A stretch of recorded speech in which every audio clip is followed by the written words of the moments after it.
जय ओम विष्णुपाद परमहंस परिव्राजकाचार्य अष्टोत्तर श्री श्रीमद अभय चरणारविंद भक्ति वेदांत स्वामी प्रभुपाद की जय। ISKCON founder Acharya His Divine Grace Srila Prabhupada की जय। अनंत कोटि वैष्णव वृंद की जय। नामाचार्य श्री हरिदास ठाकुर की जय। प्रेम से कहो श्री कृष्ण चैतन्य प्रभु नित्यानंद श्री अद्वैत गदाधर शिवासदि गौर भक्तवृंद की जय। श्री श्री राधा कृष्ण गोप गोपीनाथ श्याम कुंड राधा कुंड गिरि गोवर्धन की जय। श्री श्री राधा कालचंद जी की जय। श्री श्री जगन्नाथ बलदेव सुभद्रा महारानी की जय। श्री श्री गौनिताय की जय। ग्रंथराज श्रीमद् भागवतम की जय। समवेत भक्त वृंद की जय। गौर प्रेमानंदे हरि बोल। assembly. All glories to the assembly. All glories to the assembly. All glories to Sri Guru and Sri Guru. Namo Vishnu Padaya Krishna Krishnaya Bhutale Srimati Bhakti Vedanta Swami Niti Namini Namaste Shayati Deve Gauravani Pacharine Nirvishesha Shunyavadi Pashtatam. Om Namo Bhagavate Vasudevaya. Om Namo Bhagavate Vasudevaya. Om Namo Bhagavate Vasudevaya. Om Namo Bhagavate Vasudevaya. Om Namo Bhagavate Vasudevaya. Om Namo Bhagavate Vasudevaya. Narayanam Namaskritya Naranchaiva Narottamam Deving Sarasating Vyasam Tato Jayamudiraye Nashtapraishu Abhadreshu Nittam Bhagavata Sevaya Bhagavati Uttama Shloke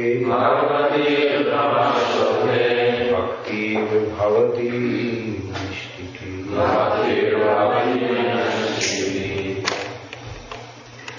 Srimad Bhagavatam, 7th Canto, 3rd chapter, Hiranyakasipu's plan to become immortal. Text 23.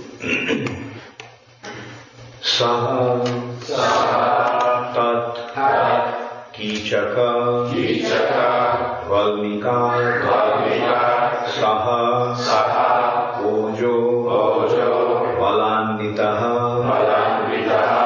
sarvayava sampanno vajra samhanano yuva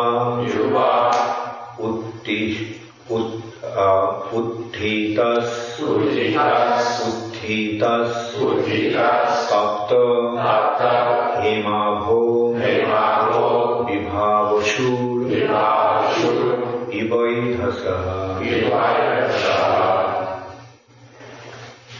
Satat kichaka valmika saho ojo valandita sarvavayava sampanno vajra samhanano yuva uthitas tapta hemabho vibhavasu vaidhasa. Sadat kichaka valmika saha ojo valandita sarvavayava sampanno vajra samhano yuva uthitas tapta hemabho vibhavasu vivaidhasa. Satat kichaka valmika saha ojo valandita sarvavayava sampanno vajra samhanano yuva uthitas tapta hemabho vibhavasu vivaidhasa. Hiranyakasipu thought that kichaka valmika from the anthill and bamboo grove Saha, mental strength. Ojaha, strength of the senses. Vala, and sufficient bodily strength. Annitaha, endowed with. Sarva, all. Avayava, the limbs of the body. Sampanya, fully restored. Vajra Samhanana,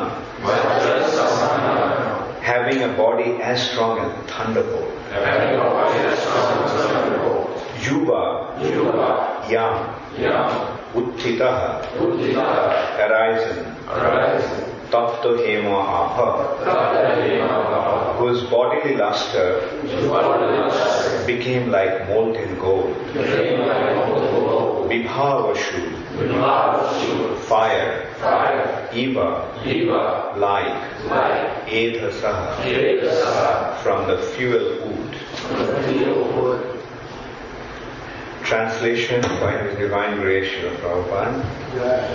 As soon as he was sprinkled with the water from Lord Brahma's waterpot, Hiranyakasipu arose, endowed with a full body with limbs so strong that they could bear the striking of a thunderbolt. With physical strength and bodily luster, resembling to molten gold, he emerged from the anthill, a completely young man, just as fire springs from fuel wood. Please repeat after me. As soon as he was sprinkled with the water, from Brahma's waterpot, Hiranyakasipu arose, endowed with a full body, with limbs so strong that they could bear the striking of a thunderbolt. With physical strength and bodily luster, resembling to molten gold, he emerged from the anthill,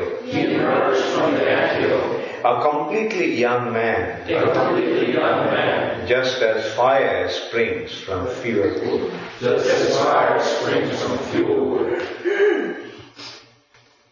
Purport by Srila Prabhupada. Hiranyakasipu was revitalized so much so that his body was quite competent to tolerate the striking of thunderbolts. He was now a young man with strong body and a very beautiful bodily luster, resembling molten gold. This is the rejuvenation that took place because of his severe austerity and penance.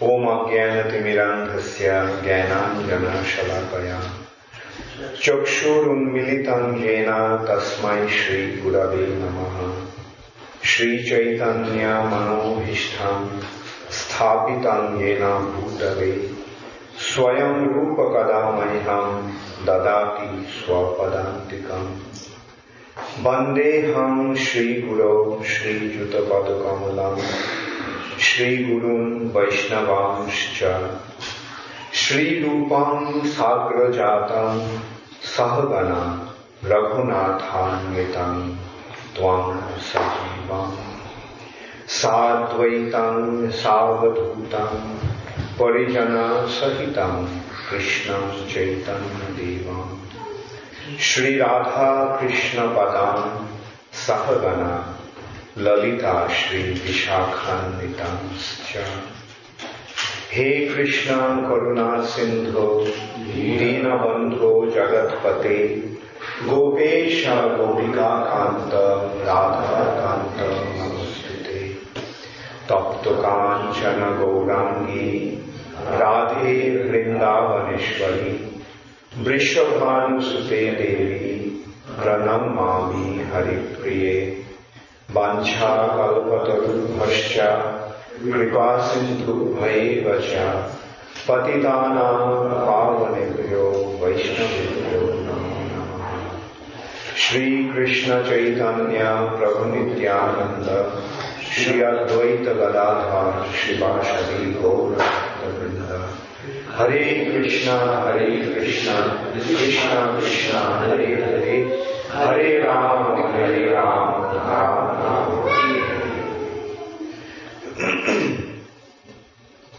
Satat Kichaka Valmikat Saha Ojo Balanitaha Sarva Vayava Sampannu Vajra Samhanano Yuva Uttitas Tatto Himaho Vibhavashuri Ivaidhasaha.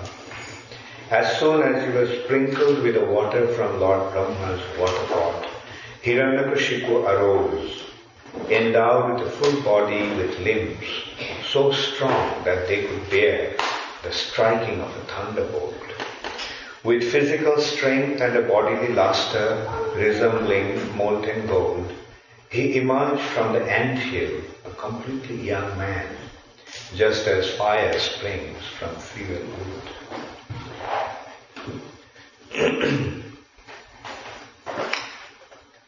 So, Hiranyakasipu performed severe austerities in order to become immortal. And he wanted to become immortal because he wanted to take revenge of his brother's death by Hari.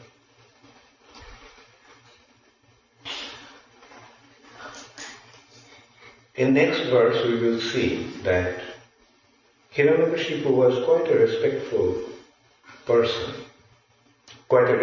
He was quite a humble person in some sense, because as soon as he saw Lord Brahma, he offered obeisances. Actually, that is the Vedic culture. The Vedic culture teaches one to cultivate respect for superiors. Vedic culture teaches one to be humble, irrespective of whether one is a demon or a devotee. We see, although Hiranyakasipu is a demon, but because he was educated with Vedic culture, he was brought up with the Vedic culture. This element of respect, the culture of respect was there in him. Now, just having respect for superiors is not enough. The ultimate consideration is to have respect for the supreme authority. And that is what that's the difference between the demons and the demigods. The demigods or the divine personalities, they accept the authority of the Supreme Personality of God. Whereas the demons don't. They become inimical towards the Supreme Personality of God. And because of their animosity towards the Lord, they are considered to be demons. Like we see, here we are seeing Hiranyakasipu is so respectful towards Brahma. From an apparent perspective, he is a nice person, he is respectful towards Brahma. But why he is a demon? Because he is opposed to the Supreme Personality of God, Krishna, Hari. He developed his inherent animosity towards Hari. His consideration was, why this person killed my brother? So I must take revenge. This person is my enemy because he killed my brother.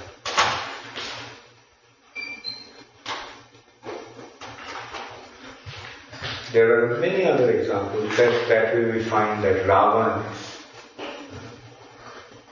was a worshipper of Lord Shiva. He was very submissive to Devi, Durga. But he is a demon because he became inimical towards the Supreme Personality. And Shishupal and Dantavakra, they were worshippers of Narayana. Shishupal and Dantavakra, they were worshippers of Narayana. They accepted Narayana, but they wouldn't accept Krishna. Therefore they had demons. And when the personality of Narayana was standing in front of them, they were inimical towards him. So that is the difficulty with the demons. Otherwise, some of these demons are very, very admirable personalities. Like, they are, in some ways, they are quite admirable. Like Hiranyakasipu is seen, he could perform such severe austerity. But just performing austerity is not enough. The consideration is with what objective one is performing that austerity. If one performs austerity in order to become God's competitor, then what's the point in performing that austerity? And that's what exactly Hiranyakasipu did. He performed austerity to become a competitor of Krishna. He performed austerity to become so strong that he would be able to defeat or even kill the Supreme Personality. And even when his son, Prahlad, spoke to him about the Supreme Personality of Godhead, his greatness and glory, still he would listen to him. He developed his very strong animosity. So much so that when his son started to glorify Hari, Krishna, he decided to kill his son. Because he considered that his son was a traitor. His son is siding with his enemy.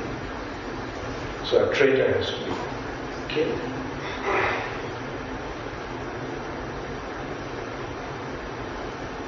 Therefore, in the Vedas we find two sides, two aspects.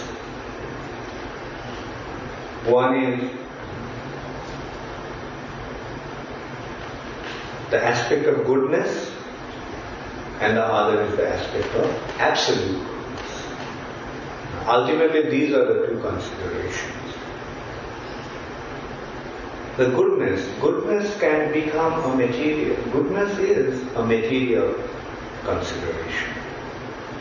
But the absolute goodness is a spiritual consideration. One may be good from a materialistic point of view, but if he is not surrendered to the Supreme Personality of Godhead, then all his efforts, all his qualities are simply a waste of time, are not to be considered at all, not to be taken into consideration at all. In Bhagavad Gita, Krishna makes that point that Jashasti Bhakti Bhagavat Akinchana Sarvai Gunais Tatra Samasate Shura Harava Bhaktasya Uto Mahad Guna Manorathena Siti Dhavato. Jashasti Bhakti Bhagavat Akinchana, one who has developed his unalloyed devotion to the Supreme Personality of Godhead.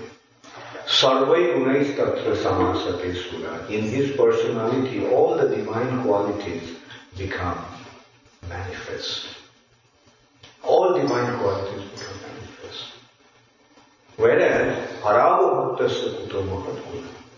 But one who is not a devotee of Hari, he cannot possibly have any good quality.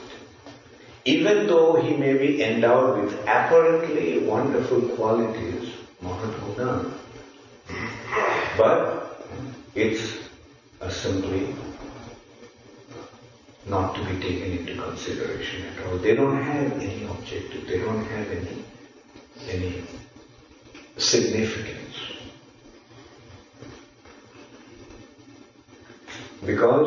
those qualities are not properly utilized. If certain things are not properly utilized, then it is a waste. So similarly, one who hasn't become a devotee of Krishna, even though he may have many, many good qualities, is just a waste. Therefore, ultimately, the Vedic scripture, especially Srimad Bhagavatam, is establishing a point that become a devotee of Krishna. That's the only consideration. Nothing else is important. There is no need to separately cultivate different qualities. There is no need to enrich yourself, endowing yourself with different good qualities. Just become a devotee of Krishna. Then all good qualities will automatically become manifest in you.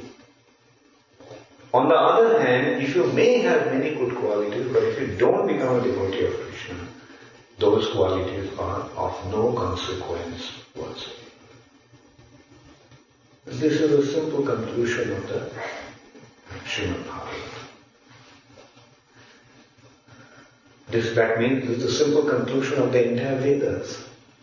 And ultimately it has been demonstrated by Sri Chaitanya Mahaprabhu through his Sankirtan movement.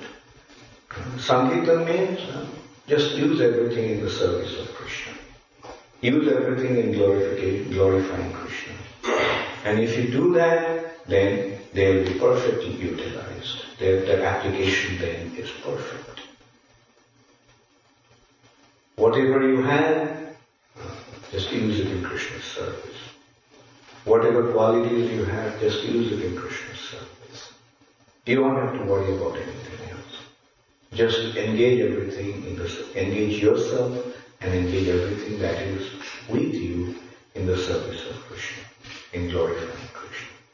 Then your life and your endeavors will achieve their perfection.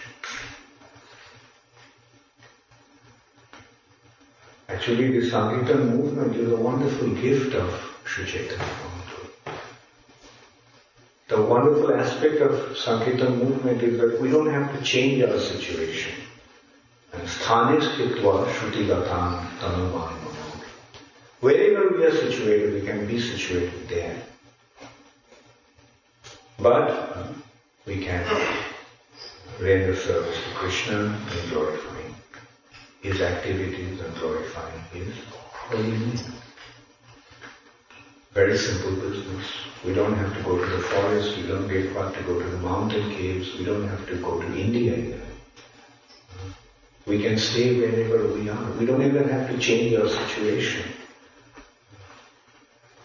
If we are running our business, or if we are engaged in a job, or if we are engaged in a household, taking care of our household, if we are a student, if we are a retired person, doesn't matter. Wherever we are, we can simply be engaged in serving the Supreme Personality of God.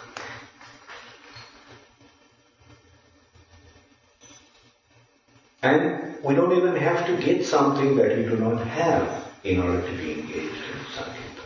Whatever we have, with that only we can render service to the Supreme Personality of God. Whatever we have, whatever resources we have, we can just engage in the service of Krishna. If we have nothing, at least we have our tongue, and we can vibrate the holy name. That's how easy the Sankirtan movement is. No need to change our situation, no need to make any external endeavor. Very, very easily we can render this service. And what is the difference between Sankirtan that Mahaprabhu gave in relation to the process that has been generally prescribed in the Vedas? Generally, the process that has been prescribed in the Vedas is that we have to withdraw our senses from matter and project it onto Krishna. That is the process of Ashtanga Yoga. or meditation. The senses are running through the body, through the senses, to the objects of the senses. That's our material condition.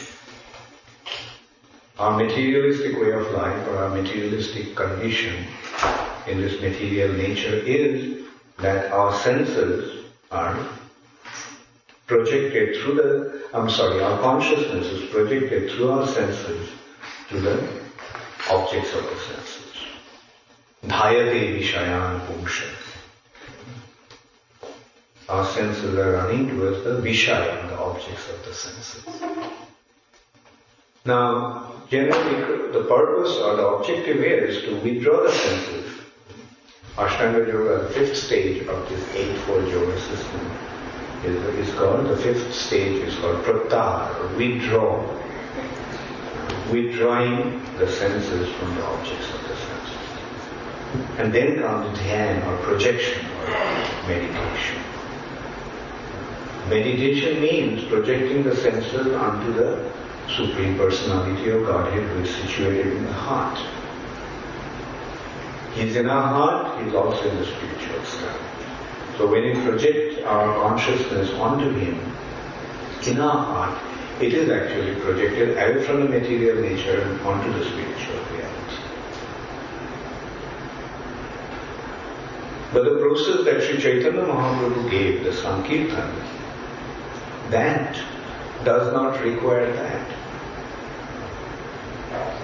That is, our senses, our consciousness is being projected through the senses to the objects of the senses.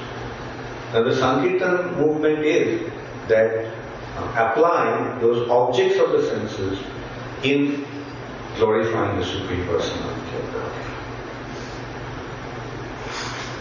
We don't have to withdraw our senses from the objects of the senses. Let it flow naturally, the way it is flowing, towards the objects of the senses. But applying those objects in the service of the Supreme Personality. And by doing that, those objects become spiritualized. By doing that, our activities become spiritualized. And in this way, the Sankirtan movement is actually a process of spiritualizing material nature. The apparently material objects are spiritualized. So that is the wonderful gift of Sri Chaitanya. And it's such an easy process. Whatever is there, we can simply use it in Krishna's service, and by doing that, it is spiritualized. Prabhupada gave the example, this microphone. Apparently material object. It's a material object. But when it is used in singing the glory of Krishna, spreading the glory of Krishna, is it material or spiritual? It's spiritualized.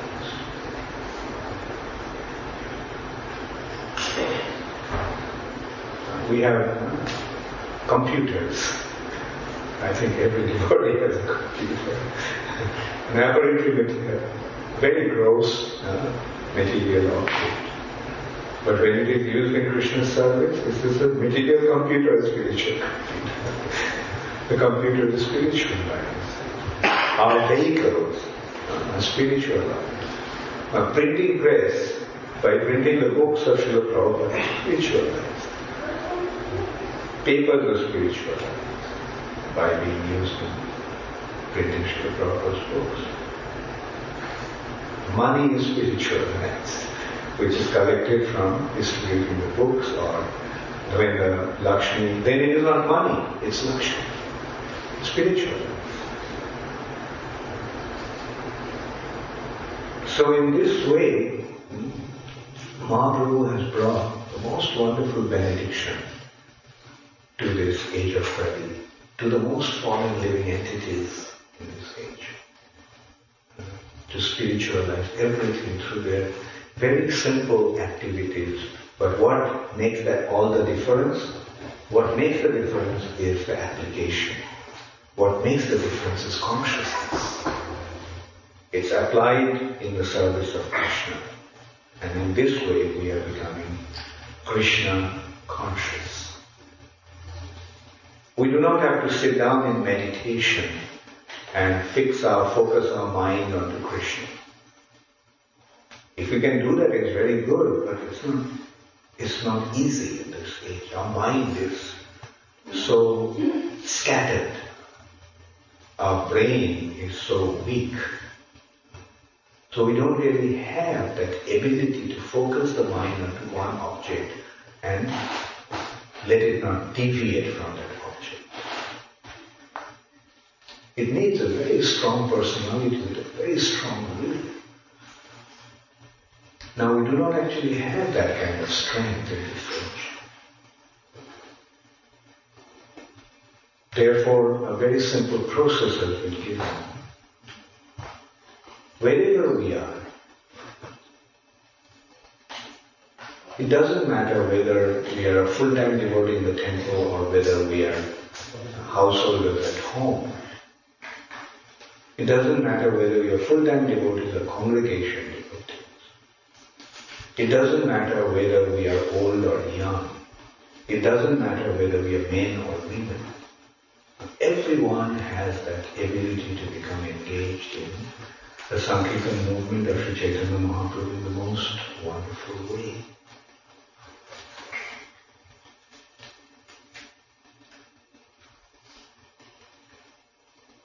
Sometimes when the lady devotees get children, they lament, they repent, and they say that, well, because I have this child, I don't have any time to become engaged in devotional service. My sadhana has become so slack. But I reassure them that, no, don't worry about it. Consider that your child is meant to be engaged in Krishna's service. So consider that your child is a gift from Krishna, and now your responsibility is to bring him up or her up to become a devotee. So by doing that, while you are taking care of your child, you are actually engaged in devotional service. So it's a matter of consciousness. If we can directly or indirectly become conscious of Krishna, our objective will be achieved. We will achieve our spiritual perfection. On the other hand, if we do not become engaged in serving Krishna, no matter how powerful we are, it is simply a waste of time. Like here we are seeing Hiranyakasipu. After performing such severe austerities, what did he gain? Apparently he gained something very wonderful. He got a body. It was so strong that even thunderbolt couldn't do anything to that body.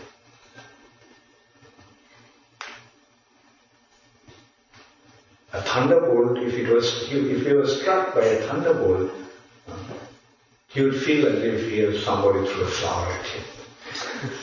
That is how strong his body was. And it has been described that it's a sarva avayava anita yuva. His whole body, all his limbs were youthful, and he emerged like a blazing fire. From that anthill, he emerged like a blazing fire, as if flame from a burning piece of wood.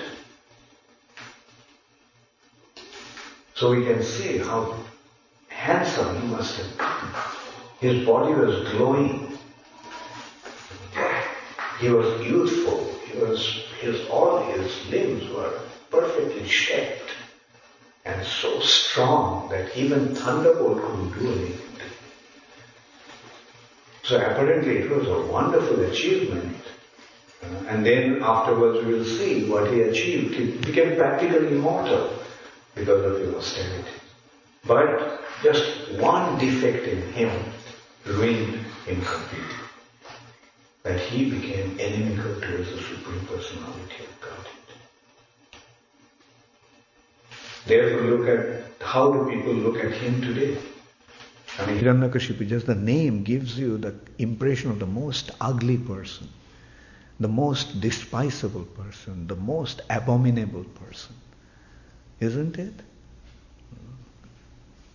But from this description, he appears to be such a handsome, powerful personality. But ultimately we don't just consider the external bodily feature. Ultimate consideration is the internal state of consciousness.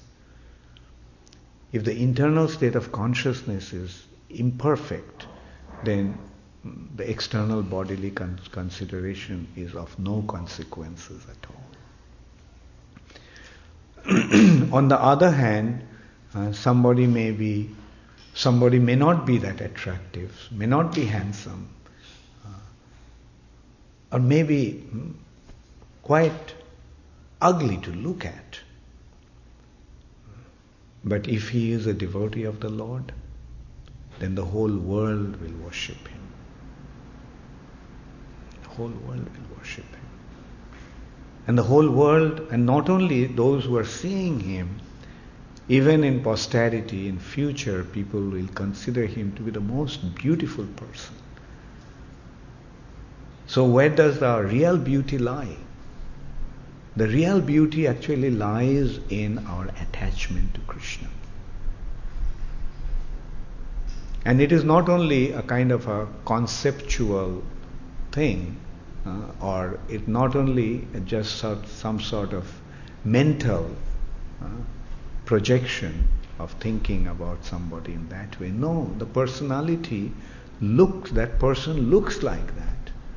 He looks the most attractive person. He appears to be the most beautiful person.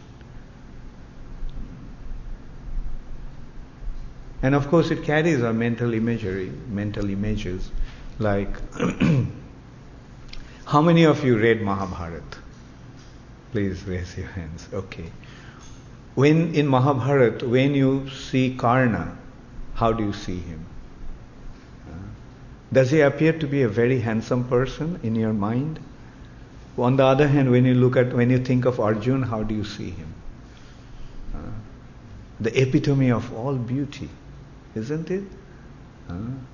Actually, Karna, can you imagine, he's the son of sun god and Kunti. So how beautiful he must have been. He's a very handsome person. In some way, he may be even more handsome than Arjuna. But in our mind, we carry the image of Karna as an ugly person.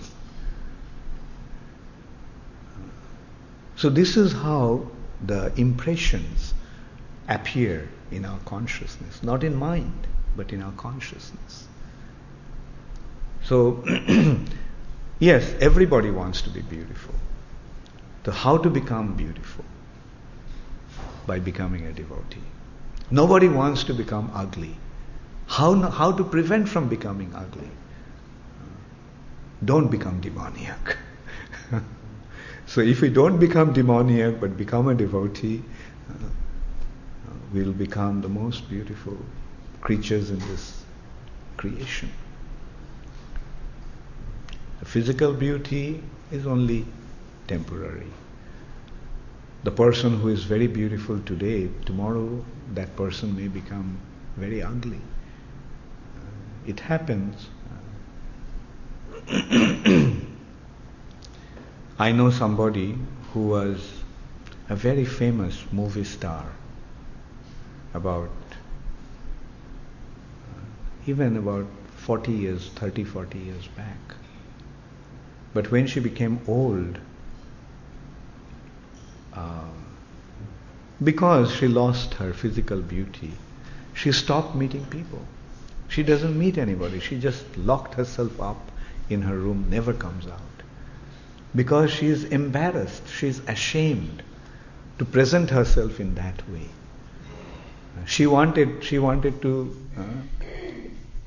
maintain that beautiful young woman that she had been in her youth.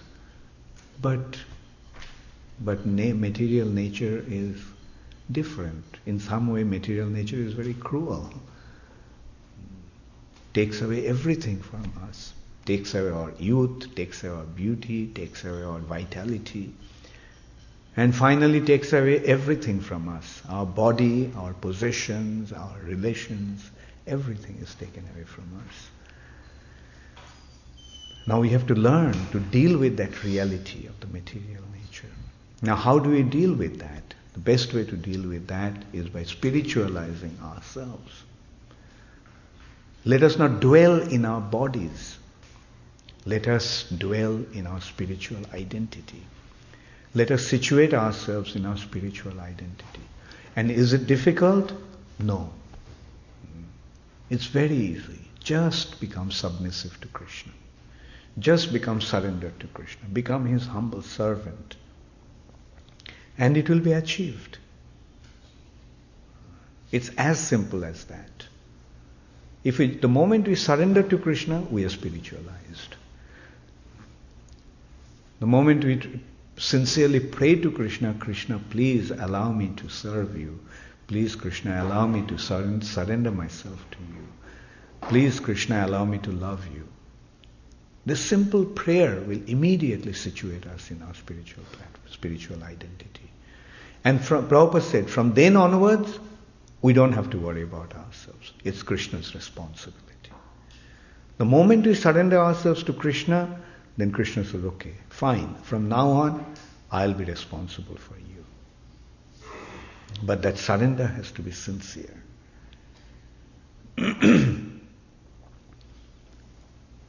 So that is how simple Krishna consciousness is.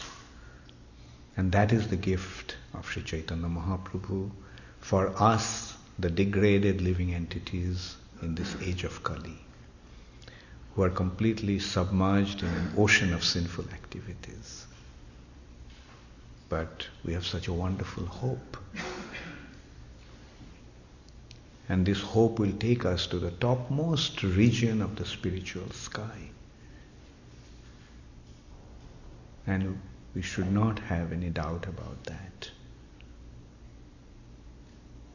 And the most wonderful gift of Sri Chaitanya Mahaprabhu is that he sent Srila Prabhupada to this world.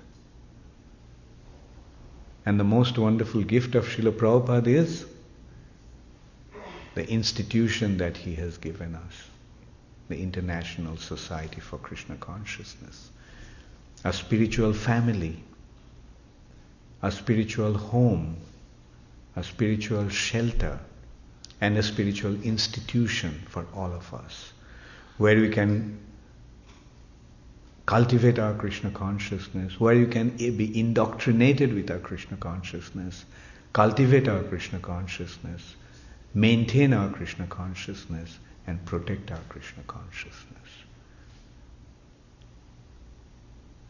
If we think about it deeply, then we will see if Srila Prabhupada didn't give us this ISKCON, our spiritual life would have been in a great turmoil today.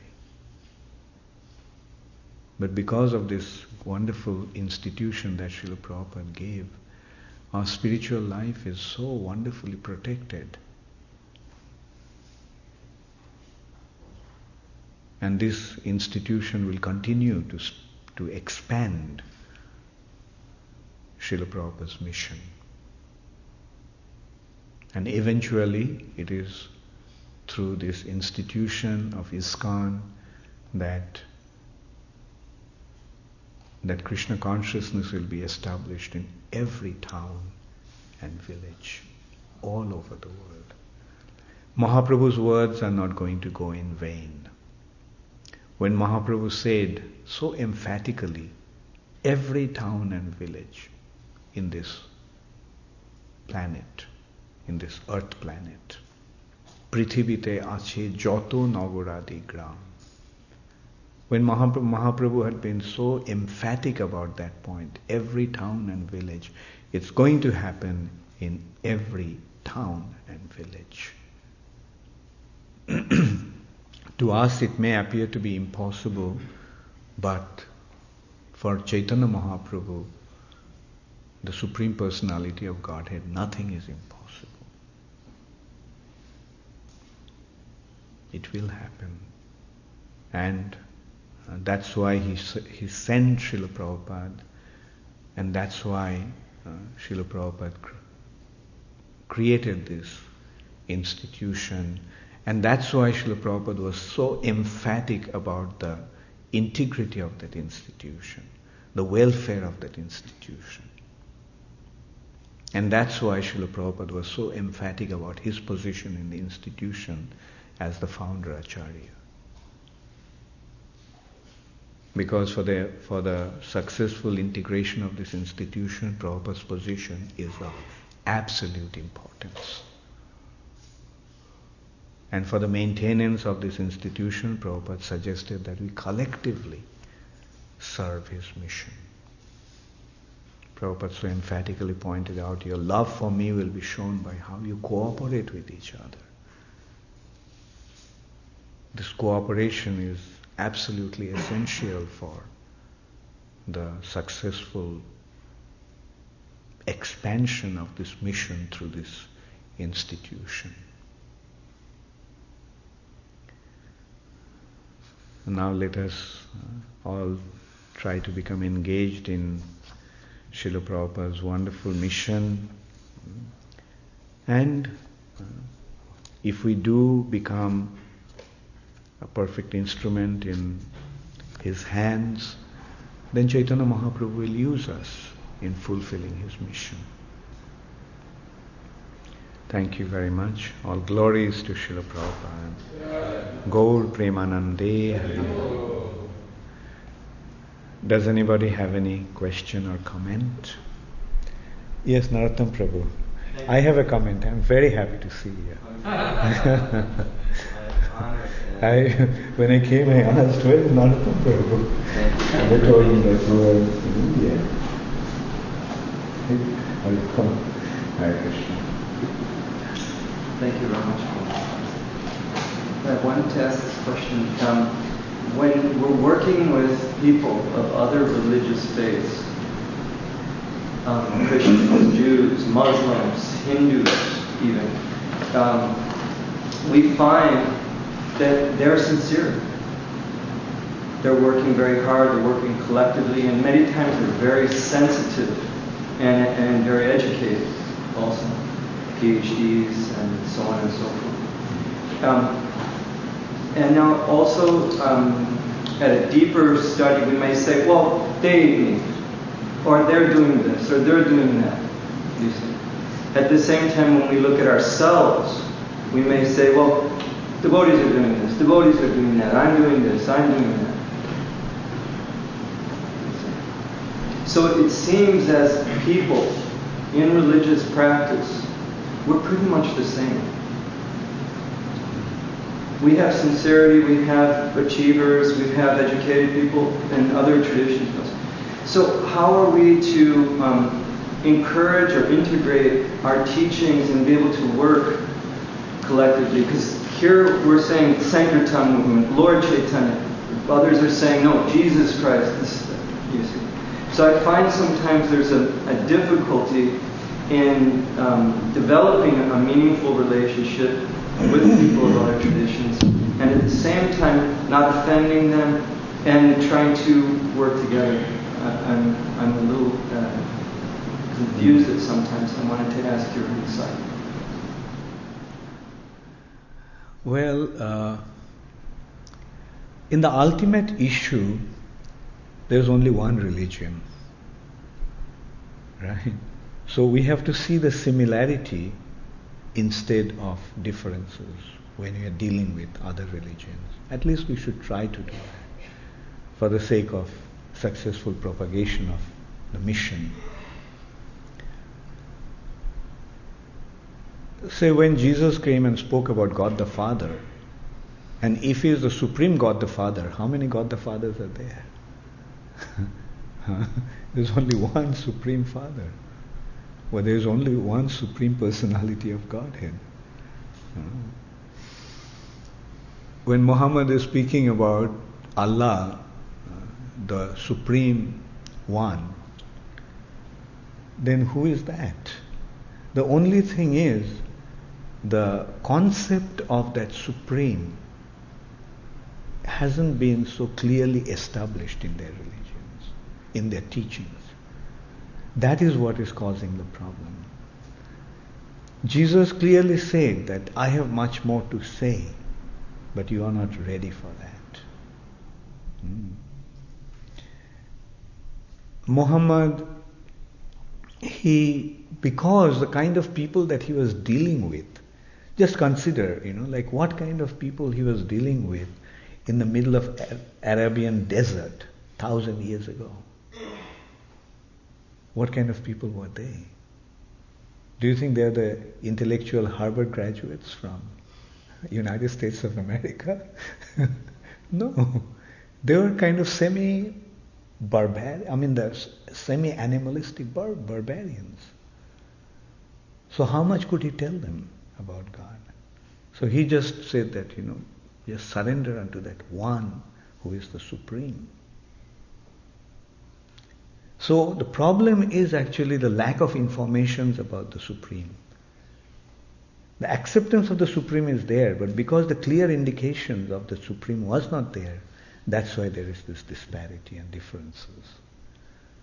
Now, how to overcome those differences, I don't know how to do that, but at least we have to stick to our own understanding with the implicit faith that this is the supreme understanding of the Supreme Personality of Godhead.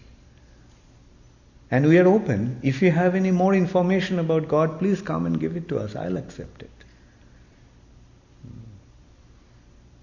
And one interesting thing I must remind you here is that Chaitanya Mahaprabhu, the Supreme Personality of Godhead, came to this planet in India, in Bengal, at a time when whole of India was under Muslim domination.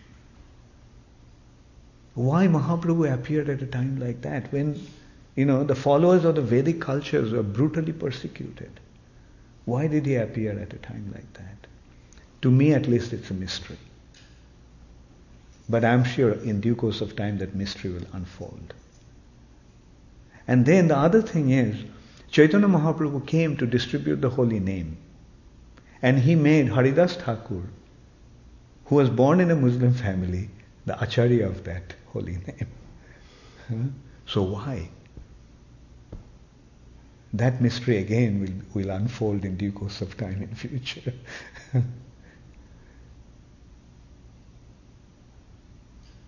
But we can see that Mahaprabhu was, undaunted, like in the face of all kinds of difficulties.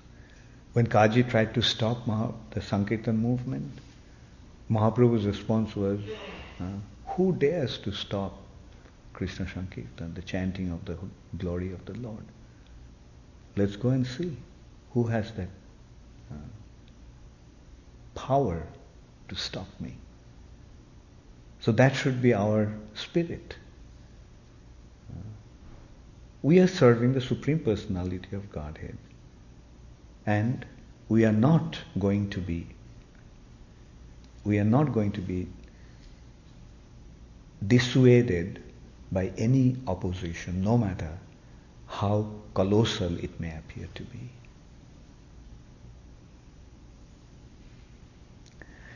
And let us see what Mahaprabhu wants. And another problem is that today, unfortunately, which is again natural for the age of Kali, all kinds of nonsense activities are going on in the name of religion. That is the unfortunate thing. They're claiming that this is their religion, but it's not their religion. What they're practicing is not their religion.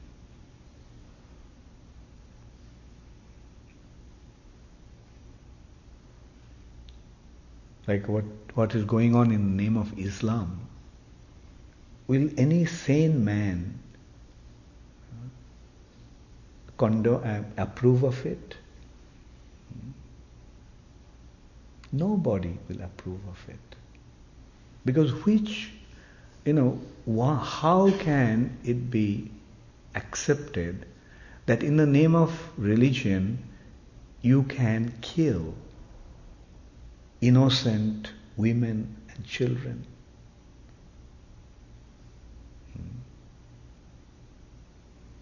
So that's not religion.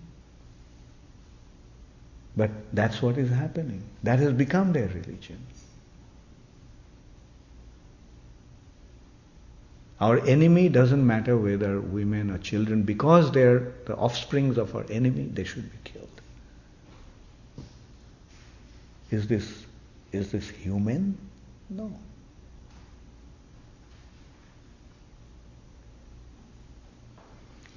So let us see, at least we found the right path, and let's stick to that path. Hare Krishna. Yes. I have a question in etiquette, dealing between the junior and superior. So, if since being guru and disciple, or someone in the same level as one spiritual master, so if a junior is feeling that he's not being understood, so is it correct to discuss with the superior, or is the disciple feeling that the superior is representative of the superior person of Godhead, so it will get sorted out by the superior? I couldn't get the last point, like. Or should the disciple think that the superior is representative of the supreme person of Godhead, so in course of time the Lord will sort out the problem? I mean, if the guru has some difficulty. If the disciple is feeling that when some is explaining the superior, so the superior must also not be equal. I see.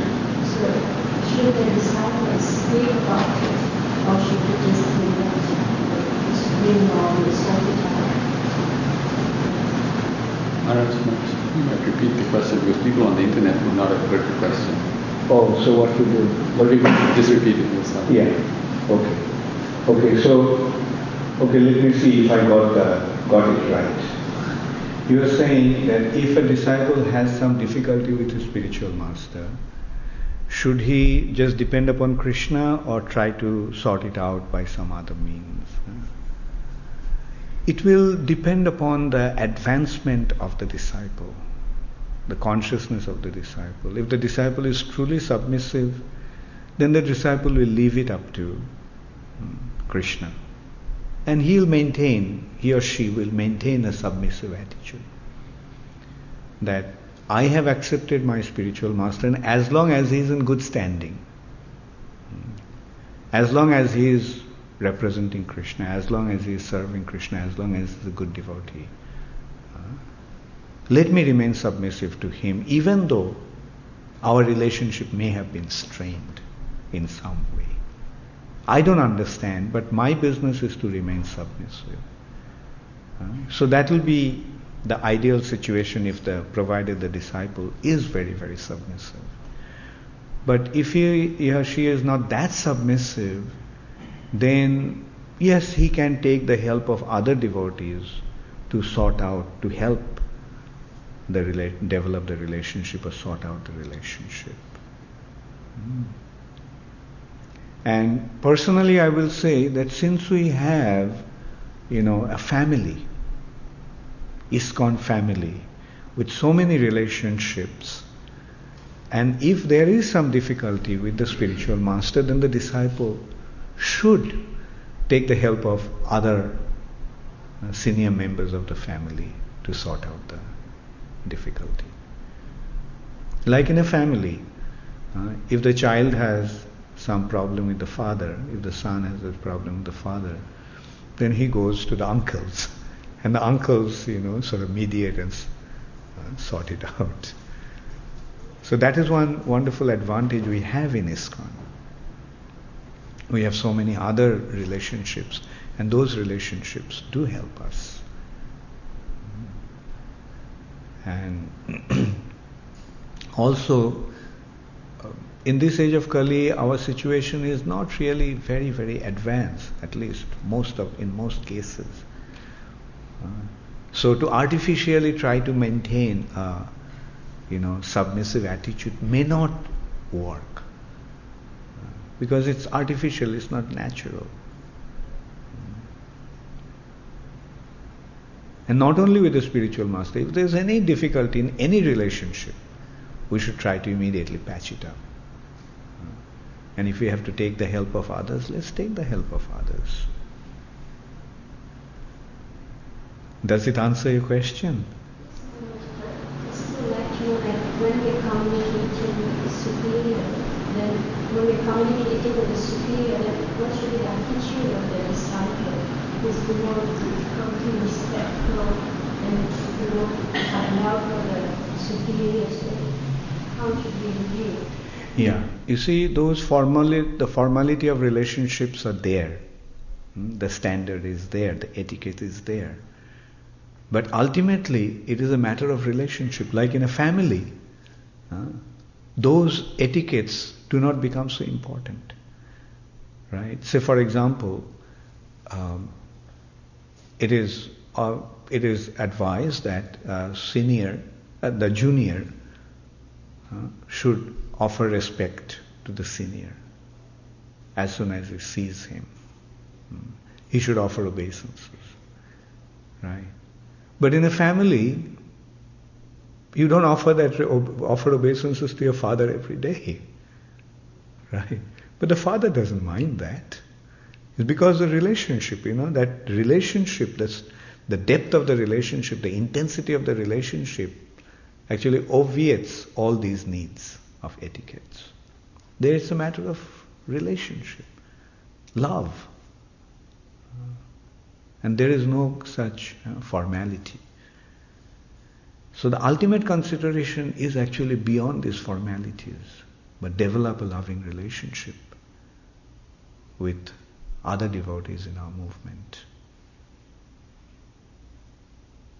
Why I'm saying it is because I have seen sometimes in the past, some leaders were very rigid that, he didn't offer me obeisances. Right? And he chastised. And some individuals have held those chastisement very deep down in their hearts. And after many, many years, they haven't forgotten that I was just a young lad. Why I had to be subjected to that. So we don't actually have to be so rigid in our dealings and attitude. When you develop that loving relationship, then everything is accepted. And see how love makes a difference. A very beautiful example about that is the baby on the mother's lap kicks her on the chest. Does the mother take any offense? No. On the other hand, the mother's heart becomes filled with love getting those kicks from her baby. Isn't it? So that is what love is.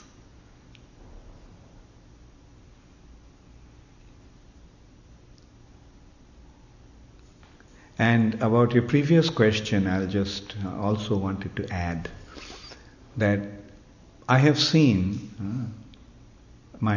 from my practical experience that there had been instances when some devotees had some difficulty with his spiritual master and came and spoke to me.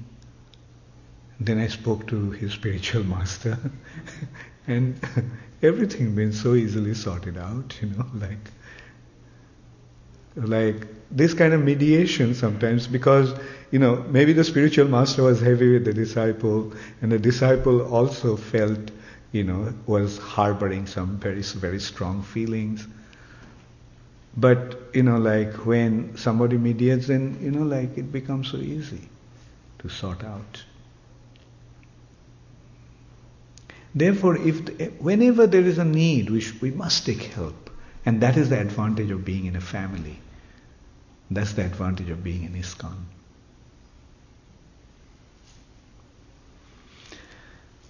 Thank you very much. Hare Krishna, Mr. Cherry. I just had a question about the history of this time in Srimad Bhagavatam. And like Hiranyakasipu was a king, but he also had many ministers. Weren't they aware of the Vedas that described Lord Brahma's origin, that he came from Garbhodaksha Vishnu, and that he was, inferior to Lord Vishnu? You see, there are two types of ministers or advisors, right? The demons stick to one kind of advisors, and demigods stick to the other. The demigod's advisor or guru is Brihaspati, whereas the demon's advisor or guru is Shukracharya. It's not that he doesn't know Hari. He knows, but because his business is to promote his disciples' sense gratification, he advises them to go against Hari. Like when Bali Maharaj was prepared to offer everything to Vamandev, Shukracharya told him that, look, this is Hari. He has come to take everything away from you.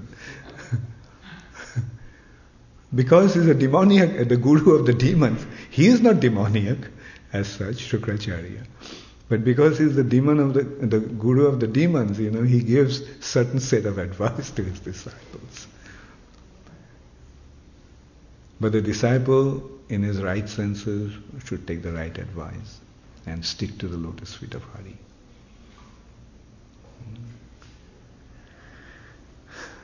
Does it answer your question, Mother Sucharya? I was just curious how they would not want to know Lord Brahma's history of where he came from.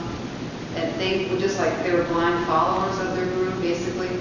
They weren't very smart because they didn't try to understand who the person they were worshiping really was. Lord Brahma. Yeah. As I said, like they may know, but they do not apply. They don't act with that understanding. Like I'll give a simple example.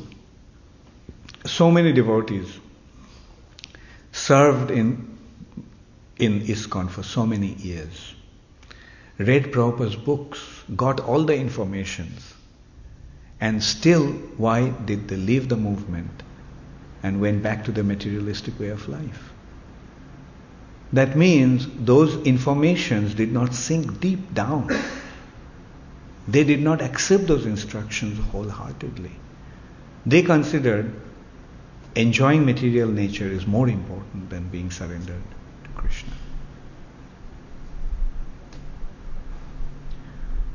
Thank you. Hare Krishna. All glories to Srila Prabhupada. Gaur Premanande Hari. Bhakti Charu Swami Maharaj ki. Srila Prabhupada ki.